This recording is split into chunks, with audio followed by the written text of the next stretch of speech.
ጤና ይስጥልን ተመልካቾች እንደምላችኋል። በድጋሚ ለዜና ኢትዮጵያ ወደ ያዝናቸው የስፖርት ጉዳዮች እናልፋለን። ሲንቄ ባንክ አጋራችን ነው፣ እናመሰግናለን። ከዜናዎቹ ጋር ሰለሞን አባቡ አብሬያችሁ ቆይታ አድርጋለሁ። አትሌቲክሱን ለማሳደግ የአሰልጣኞችን ደረጃ መለየትና የምርጫ መስፈርቶችን ግልጽ ማድረግ እንደሚገባ የኢትዮጵያ አትሌቲክስ ፌዴሬሽን ፕሬዝዳንት ኮማንደር አትሌት ስለሺ ስህን ተናገረ። ፌዴሬሽኑ ካሁን በፊት ተሰርቶ ያልተገበረውን የአሰልጣኞችን ደረጃ እንዲሁም የአትሌቶችና የባለሙያዎችን የመምረጫ መስፈርት ላይ ውይይት ስለማካሄዱም ተገልጿል። አንተነህ ሲሳይ ተጨማሪ አለው። ዓለም አቀፍ ውድድሮች በመጡ ቁጥር የውዝግብ ምንጭ የሚሆነው የአሰልጣኞችና አትሌቶች ምርጫ ለዓመታት መፍትሄ ሳያገኝ ቆይቷል። ጉዳዩን የማስተካከል ኃላፊነት ያለበት የኢትዮጵያ አትሌቲክስ ፌዴሬሽን ቢሆንም ባለፉት ረጅም ዓመታት ግልጽ መስፈርት አለማስቀመጡም በሚመዘገቡ ውጤቶችና ስልጠናዎች ላይ አሉታዊ ተጽዕኖ ማሳድረዋል። ፌዴሬሽኑ የአሰልጣኞችን ደረጃና የመምረጫ መስፈርት በተመለከተ ቀደም ብሎ ያወጣው መመሪያ ቢኖርም በተለያዩ ምክንያቶች ሳይተገበር ቆይቷል። የኢትዮጵያ አትሌቲክስ ፌዴሬሽን አዲሱ ስራ አስፈጻሚ ኮሚቴ የነበረው መመሪያ ላይ ማሻሻያ በማድረግ ወደ ትግበራ ሊገባ መሆኑንም አሳውቋል። አትሌቶችና አሰልጣኞች ዘመኑን የዋጀ ስልጠና እንዲያገኙና ወጥ የሆነ አሰራርን መዘርጋት ዓላማው ያደረገውን ይህንኑ መመሪያ በተመለከተ ፌዴሬሽኑ ከአሰልጣኞችና ባለሙያዎች ጋር ውይይት አካሂደዋል። በመድረኩ የብሔራዊ ቡድን አሰልጣኞች ደረጃ ምን መሆን እንዳለበትና የአትሌቶችና የአሰልጣኞች የመምረጫ መስፈርትም ይፋ ተደርጓል። የብሔራዊ ቡድን ዋና አሰልጣኝ ለመሆን ባለሙያዎች በስፖርት ሳይንስ ቢያንስ ሁለተኛ ዲግሪ ሊኖራቸው እንደሚገባ ይፋ ሲደረግ ኢትዮጵያ በምትሳተፍባቸው ዓለም አቀፍ መድረኮች አሰልጣኞች የሚያስመርጧቸው የአትሌቶች ብዛትም ዋናው መለኪያ ሆኗል። በአንድ ውድድር ላይ 7ና ከዚያ በላይ አትሌቶችን ያስመረጠ አሰልጣኝ ቅድሚያ እንደሚሰጠውም ይፋ ተደርጓል። 6 አትሌቶችን ያስመረጠ አሰልጣኝ 80 በመቶ፣ 5 አትሌቶችን ያስመረጠ 65 በመቶ፣ 4 ያስመረጠ 50 በመቶ፣ 3 ያስመረጠ 35 በመቶ፣ 2 ያስመረጠ 20 በመቶና አንድ አትሌት ያስመረጠ 10 በመቶ እድል ይኖረዋልም ተብሏል። አንድ አሰልጣኝ በአሰልጣኞች ምርጫ መካተት የሚችለው ቢያንስ አንድ አትሌት ማስመረጥ ሲችል እንደሆነም ተገልጿል። በተጨማሪም አንድ አሰልጣኝ ለምርጫ መወዳደር ወይንም ደግሞ አትሌት ማስመረጥ የሚችለው በአንድ የውድድር ምድብ ብቻ ነው ተብሏል። ለማሳያ ያክል አጭር ርቀት ከሆነ በአጭር ርቀት ብቻ፣ ረጅም ርቀት ከሆነ ደግሞ በረጅም ርቀት ብቻ እንደማለት ነው። በሌላ በኩል ክልሎች፣ ከተማ አስተዳደሮችና ክለቦች ለአንድ ውድድር 4ና ከዚያ በላይ አትሌቶችን ማስመረጥ ከቻሉ አንድ አሰልጣኝ ወይንም ደግሞ አንድ ኦፊሻል የማስመረጥ እድል እንደሚኖራቸውም ፌዴሬሽኑ አሳውቋል። በተመሳሳይ የሚመረጡ አትሌቶች ወቅታዊ ብቃት፣ ርቀቱ የሚጠይቀው ሚኒማም ማሟላትና እንደየውድድሮቹ አይነትና ደረጃ ፌዴሬሽኑ የሚያስቀምጣቸው መስፈርቶች ማሟላት ግዴታ መሆኑም ተቀምጧል።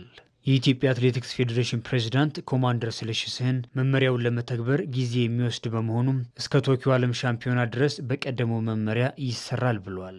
ትግበራውን በተመለከተ የሚተገበረው ከዓለም ዋንጫ በኋላ ነው።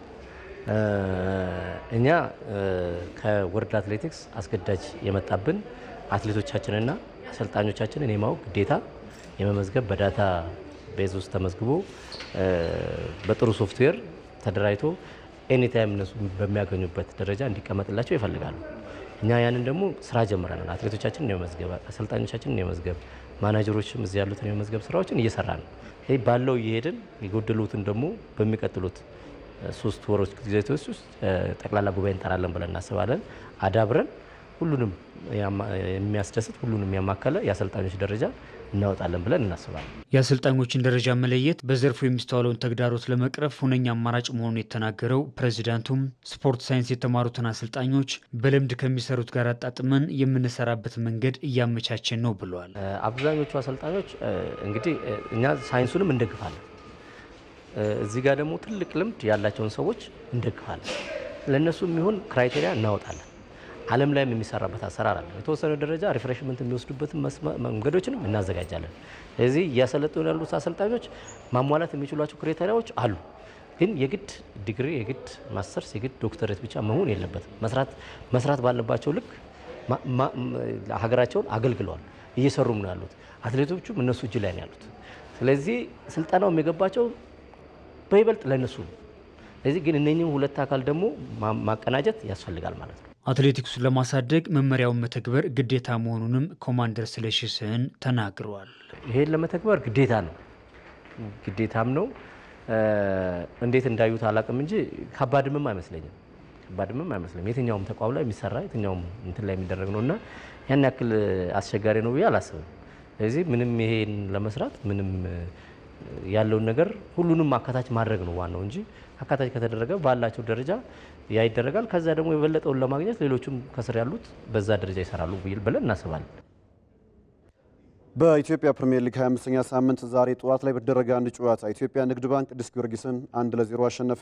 ሳይመን ፒተር የኢትዮጵያ ንግድ ባንክን ብቸኛ የማሸነፊያ ጎል አስቆጥሯል። ኢትዮጵያ ንግድ ባንክ ማሸነፉን ተከትሎ በ35 ነጥቦች ደረጃውን ወደ 5ኛ አሻሽሏል። ቅዱስ ጊዮርጊስ ባለፉት 8 ጨዋታዎች ማሸነፍ ያልቻለ ሲሆን በ31 ነጥቦች 10ኛ ደረጃ ላይ ይገኛል። ትላንት በተደረጉ ጨዋታዎች ወልዋሎ ዓዲግራት ዩኒቨርሲቲ ከሶል ሽረ አንድ አቻ ሲለያዩ መቀለ ሰባ እንደርታ ሀዲያ ሆሳዕና 2-0 በሆነ ውጤት ማሸነፍ ችሏል። ዛሬ ከሰዓት ላይ 2 ጨዋታዎች በሊጉ ይደረጋሉ። 9 ሰዓት ላይ ሲዳማ ቡና ከባህር ዳር ከተማ እንዲሁም ምሽት 12 ሰዓት ላይ ሐዋሳ ከተማ ከወላይታ ዲቻ ጋር ይገናኛሉ። በሌላ በኩል የሐዋሳ ዩኒቨርሲቲ እግር ኳስ መጫወቻ ሜዳ ምቹ መሆኑን የኢትዮጵያ ፕሪሚየር ሊግ አሰልጣኞች ተናገሩ። ሜዳው በዘላቂነት አመቺ እንዲሆን እንክብካቤ ያስፈልገዋል ሲሉም አሰልጣኞቹ ለኢትዮጵያ ቴሌቪዥን አስተያየታቸውን ሰጥቷል። ነጻነት ጫን ያለው ከሐዋሳ ተከታዩን ዘገባ አድርሶናል።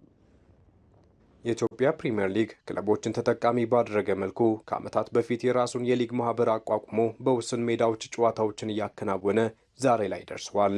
የሊጉን ውድድር ካስተናገዱ ሜዳዎች መካከልም የሐዋሳ ዩኒቨርሲቲ ስታዲየም አንዱ ነው። ከዓመት ዓመት ጥራቱን እያሻሻለ የመጣው የሐዋሳ ዩኒቨርሲቲ መጫወቻ ሜዳ ዘንድሮ ከወትሮ የተሻለ ሆኖ መገኘቱን አሰልጣኞች ለኢቲቪ ተናግረዋል። ይህን ሜዳ ከዚህ በፊት እናውቀዋለን። በአጭር ጊዜ የተዘጋጀ ሜዳ ነው እና ያዘጋጁ አካላትን ማመስገን እፈልጋለሁ። በጣም ምቹ ነው። በጣም ለመጫወት የሚመች ዝናብም እየዘነበ ያንንም ሁሉ ተቋቁሞ ያለ ሜዳ ነው እና በዚህ አጭር ጊዜ እንደዚህ አይነት ሜዳ መስራት ከተቻለ ምናልባት ከዚህ ልምድ ተወስዶ የመጫወቻ ሜዳዎች በምቹ ሁኔታ ቢሰሩላለሁ እና ለአዘጋጆቹ ምስጋና ማቅረብ ፈልጋለሁ። ሜዳው ቆንጆ ነው። ያው የምናውቀው ነው። ከዚህ በፊት በተደጋጋሚ ነው ያውቀዋለሁ። 2014 ከመድን ጋራ እንደዚሁ 2016 ከኢትዮጵያ ንግድ ባንክ ጋራ ዋንጫ ያገኘሁበት ቲም ነው። አውቀዋለሁ። ሜዳው እንደውም የተሻለ ነው። ሐዋሳ ሜዳ በአግባቡ ተሰርቶ ነው የጠበቀን። በዚህ አጋጣሚ እዚህ ሜዳ ላይ ጊዜያቸውን በሙሉ ላጠፉ ሰዎች ትኩረት ሰጠውም ይሄ ሜዳ በዚህ መልክ ለውድድር ዝግጁ እንዲሆን ላደረጉ በሙሉ ኢቭን ለሊግ ካምፓኒ በውድድር አዘጋጅ ኮሚቴው ትልቅ አክብሮት ነው ያለኝ። በሀገራችን የምንወዳደርባቸው ሜዳዎች ከዚህም በላይ ጥራታቸው ከፍ ብሎ የልጆቻችንን እድገት ማየት ለውጡን ማየት ብንችል በጣም ደስ ይለኛልና ሜዳ ለእግር ኳስ እጅግ አስፈላጊ ነው። እንደምታየው ባለፉት 2 ዓመታት እዚህ ሜዳ ላይ ውድድር ሲዘጋጅ በደንብ አይቻለሁ። ኮምፕሊትሊ ትልቅ ለውጥ አለው። በጣም ጥሩ ነው። ለተጫዋቾች ምቾት ይሰጣል። ብዙ ተጫዋቾችን እዚህ ሜዳ ላይ የተጎዱ አይደሉም። ናቹራል ሳር ከመሆኑ አንጻርና ሜዳውን ያዘጋጁ ሰዎችን ማመስገን ተገቢ ነው።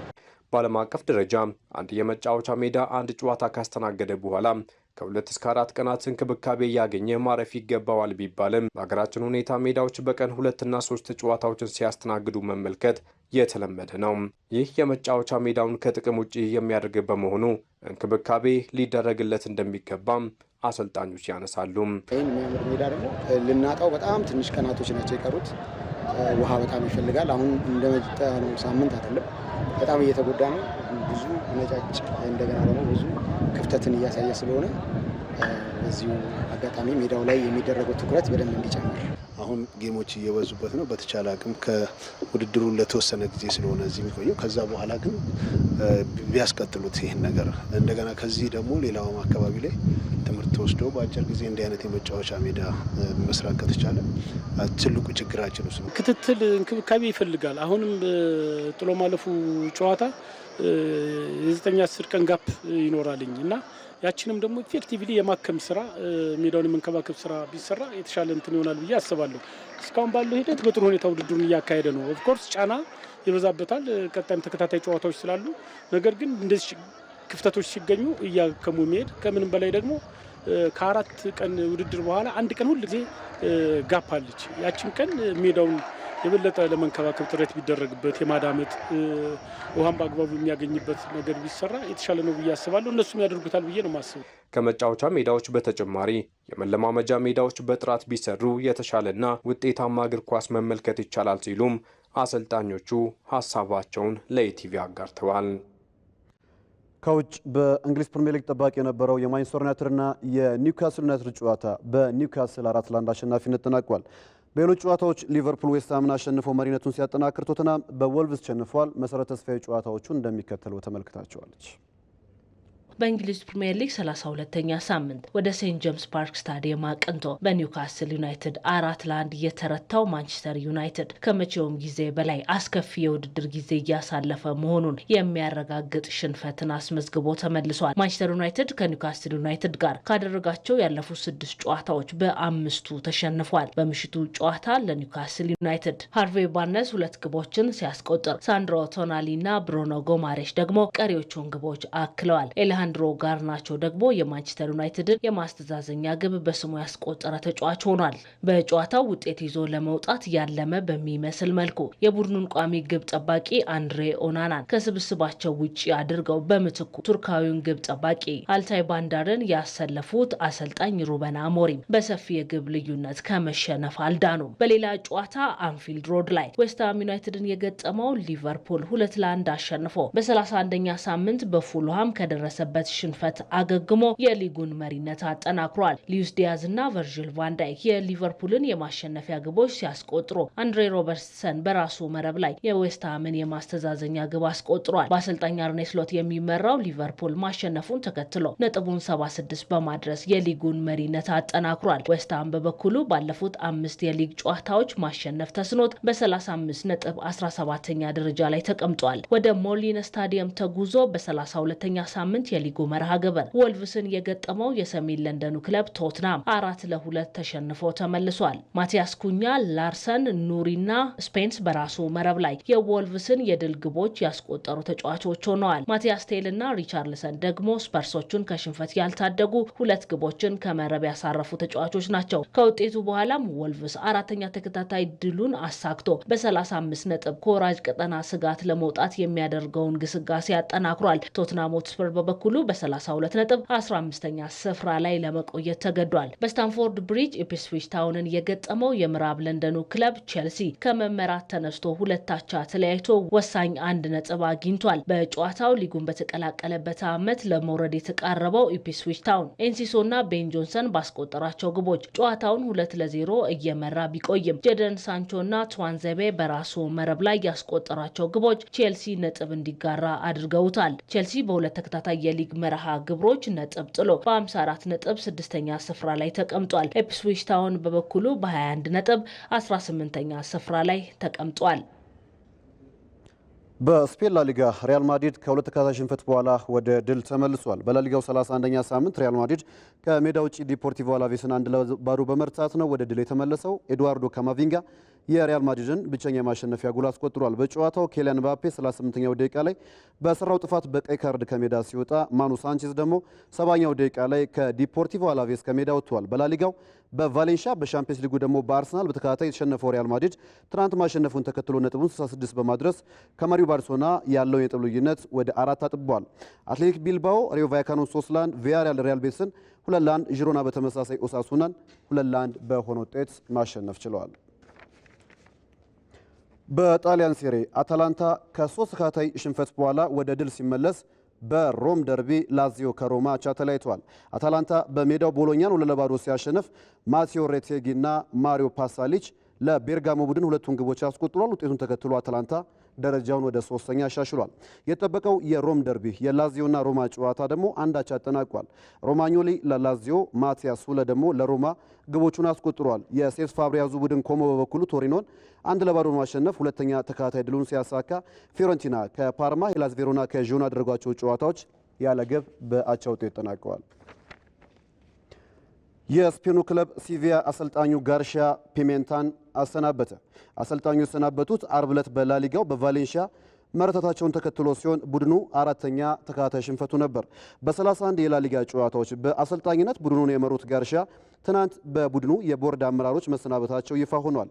ሲቪያ በውድድር ዓመቱ ካደረጋቸው 31 ጨዋታዎች በ9ኙ ሲሸነፍ በ9ኙ አቻ ወጥቶ ቀሪ 13 ጨዋታዎችን በሽንፈት አጠናቆ በ36 ነጥብ በላሊጋው 14ኛ ደረጃ ላይ ተቀምጧል። ለዜና ኢትዮጵያ ያዝናቸው የስፖርት ጉዳዮቻችን ይህን ይመስላሉ። ሰለሞን አባቡ ነበርኩኝ። 7 ሰዓት ላይ በቲቪ መዝናኛ ተጨማሪ ጉዳዮችን አካተን እንጠብቃችኋለን። በያላችሁበት መልካም ጊዜ ይሁንላችሁ።